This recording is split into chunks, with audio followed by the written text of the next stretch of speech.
Hello, everyone. This is Fadi, and I want to welcome you back to a continuation of this fascinating series about the Qibla dilemma. And we are already dealing with some of the objections that will be raised against the data and interpretation of our brother Dan Gibson. Today, we are going to deal with a new objection compared to the ones that we've covered so far from Dr. King's perspective.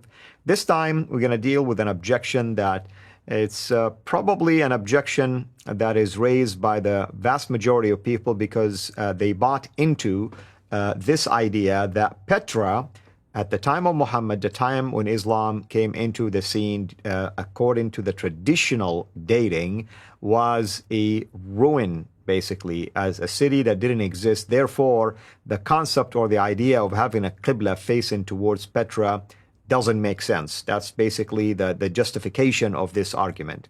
However, we'll let Dan help us now unpack this particular objection. So, Dan, what do you say to something like that? I'd say I used to believe that too. That was the standard interpretation of that Petra had Petra slowly decreased, and eventually, maybe during the time of Muhammad, there might have been a few people living there, maybe a few Christians or something, but that basically the city was in ruins.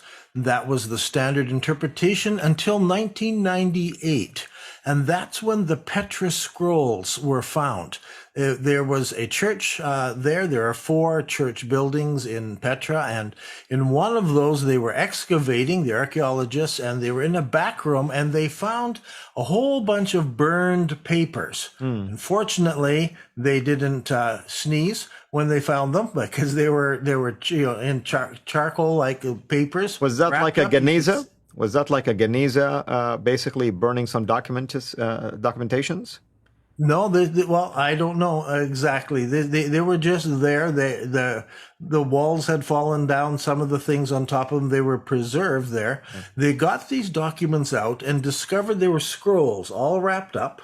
And if they cut them, and they got a team of specialists, they didn't do it out in the field. They brought them in and they had people around the world to decide how they're going to open these. And then they discovered that they could take different kinds of light and photography and look at them, and they could begin to see how they were written. But they ended up with literally thousands of little pieces of paper, as well as some pages and half pages and so forth. So it took them a long time to work on them. So the next 2 years, this was a big project of unwrapping them and putting them all out. Actually, it's 4 years, I think it was, before they actually were able to publish the data that they found. So in 2002, they published, this was the American Center for Oriental Research, they published a series of books. I have them here. It's this big set here. 1, 2, 3, 4, 5 volumes. I won't pull them out.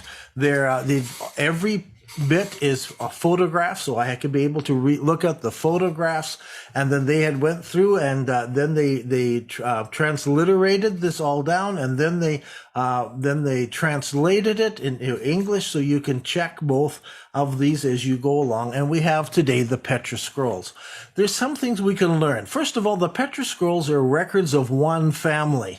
They had them stored somewhere at the church somewhere. So I guess if their house got burned, the records are somewhere else. So it's the kind of thing that one family would put in a safety deposit box and stick it away.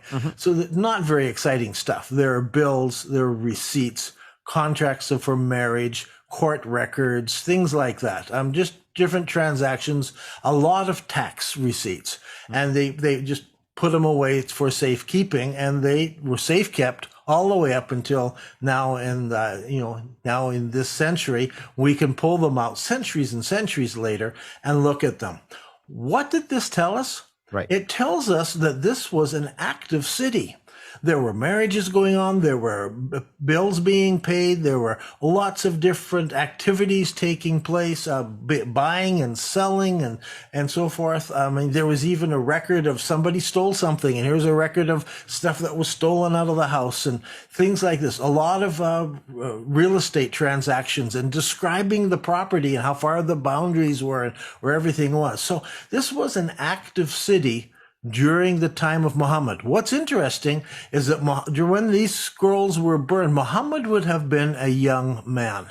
And so this is during his lifetime. Before he got his revelation, these scrolls were written up and were in that church. And so they describe to us the city during the time that Muhammad was growing up in his teens.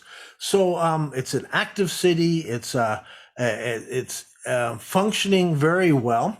And there's some very interesting things as we learn there. We discover that there was no judge in Petra. They had to call in a man whose name was Abu Karib ibn Jabala. He was a Ghassanid ruler, and he would come in to settle the major court cases.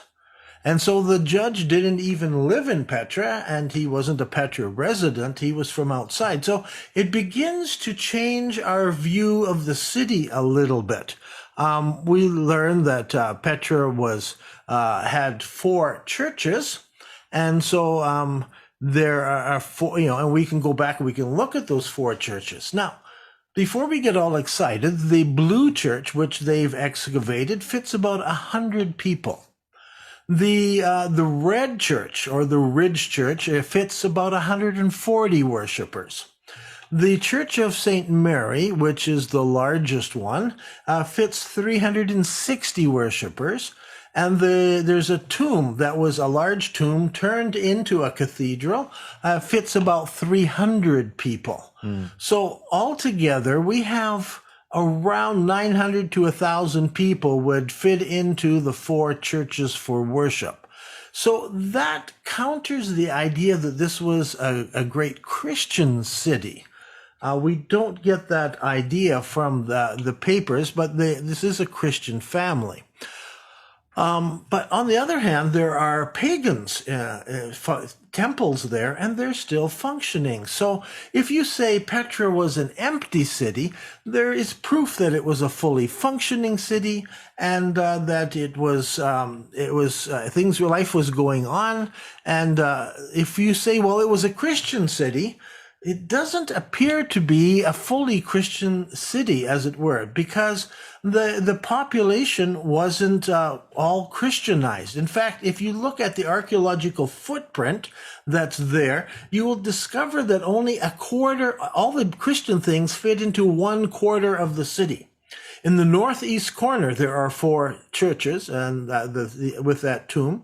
To the north of that, there are the Christian tombs, which are outside of the city, marked with a cross just there. But all the other places have no crosses, and there's no evidence of Christian presence in the rest of the city. So yes, there were Christians there. The question is, was it a Christian city, or was it just a multicultural, multi-religious city? Right. Because there were temples still functioning at this time. There were the temple of Alat, there was the temple of Dushera, and there were other temples that were active, and large temples, many places where worship could take place, all throughout the city. So if people come along and tell us, well, it was a Christian city, there's questions come out of this. If they come and say, well, the Byzantines were in control, that's actually not true. We know that the Byzantines had a problem. They had a huge empire to control, whether north, south, east, west. They were struggling because they were being attacked by the Persians. They were being attacked in the north by different barbarians. And so how do you protect this? You couldn't have military presence everywhere. Now there's a book that's written, and I pulled it off my shelf the other day. I don't know if you can read that. This is the function of the Roman army in southern Arabia, Petra. And this is the function of the army right in the area of Petra. And it tells us, and we look at this, there was no Byzantine army in Petra. Didn't exist. There was no Byzantine administration in Petra. They didn't have it. There was no court system in Petra that was Byzantine, with Byzantine judges. The judge that came in that was for these court cases was from the Ghassanids. Now, the Ghassanids were a Christian tribe, an Arab Christian tribe. They had quite a large area they controlled, and they were in control of this area. They were a client tribe to the Byzantines. So Byzantines are way up north. Byzantine have this by name only, but really the area is controlled by the Ghassanids, and they have other capital cities, other places there. Petra is really kind of backwater. It's at the very southern end of the Byzantine Empire, and it's not the Christian city that people make it out to be. And so when we talk about Petra, we recognize that it fits more the description of early Mecca than we might realize, because in this city there were Christians. You remember Khadija has relatives who were Christians. Right. And she has cousins who were Christians. And there were Christians there. There were pagans living there in that city. And so Christian and pagan worship happening side by side. And Muhammad comes along and he's preaching to the pagans. Now, the Christians aren't opposed to him because he's talking to pagans, calling them back to worship the one true God, saying we need to follow the religion of Abraham. So the Christians are, this young man is probably confused. He doesn't know very much, but he's not telling people to leave the Christian faith. Right. And in fact, the message hasn't developed to that. Go ahead. I mean, there is at least a couple of verses in the Quran that says that the Christians, the Jews, and the Sabaean, all of them are good. Basically, they're going to go to heaven. And, it makes sense to think of these groups going up north to Petra versus in Mecca. For instance, the Sabia or Sabaeans make sense to be in that region versus down south. That's right. Yeah. So there was some Christian presence in different groups. Now, if you go back to Eusebius, way back 3rd century, 4th century, he gives us a description of Petra. He said that's where all of the heretics go. People who were Christian heretics came up with weird ideas. They would be shunned and thrown out, and they would go to a place like Petra. So it was already known as a place where just sort of people, who were pushed out of areas because of their strange beliefs ended up down in Petra. And that was the what do you call it? The reputation that Petra had among the Byzantines is it was a city where heretics hung out. And so here I want to comment. He's preaching again. Absolutely. I want to comment another thing about what you just said, because that makes sense also why the Quran did not represent the true doctrines of Christianity, rather represented heretical views of Christianity. Yeah, it was a city of heretics. And so for me, that fits the pattern. It was an active city. And when I look at that city, the description helps me understand early Islamic history much better than somebody 1,000 miles down to the south in Mecca, out in the desert, with no contact at all with Christians and Jews and everybody else. Amen. Amen. Well, thank you so much, brother. What other objection you think we're going to venture into next time, if we want to give our viewers a teaser here? Another objection is that Petra doesn't appear in Islamic literature. So we're going to look at the names of Petra in Islamic literature and in the Quran. And I think we will find Petra in the Quran. We will, indeed. Well, that's wonderful, brother. Thank you so much. Thank you, everyone. Hopefully you're enjoying this amazing video series, and hope you find it, helpful in terms of strengthening that what I want to call the Gibson thesis, basically, because our brother worked hard into presenting these data to us, went to these places, visited these places, used scientific tools and technology to present his data to us in the form of publications.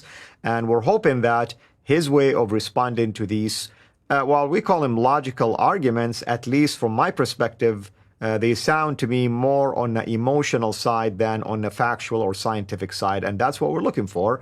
We welcome any scientific data that give the appearance maybe of refuting these arguments. In fact, we invite anyone who have such data to appear with us in this show. We'll even ask our brother Dan Gibson to appear with that person and have a civil dialogue corresponding to each other's findings, because at the end of the day, we want to present things in a clear, manner without any appearance of twisting facts or twisting data or as if we have an agenda one way or another. That's not our motive at all. We want to just present facts, and we want our Muslim friends who are very intelligent people to go and inspect these data and see what they can find and let us know.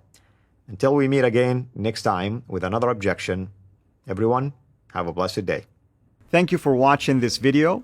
Be sure to like and subscribe to our channel CIRA International and click on the bell so that you receive notifications whenever we publish a new video or go live.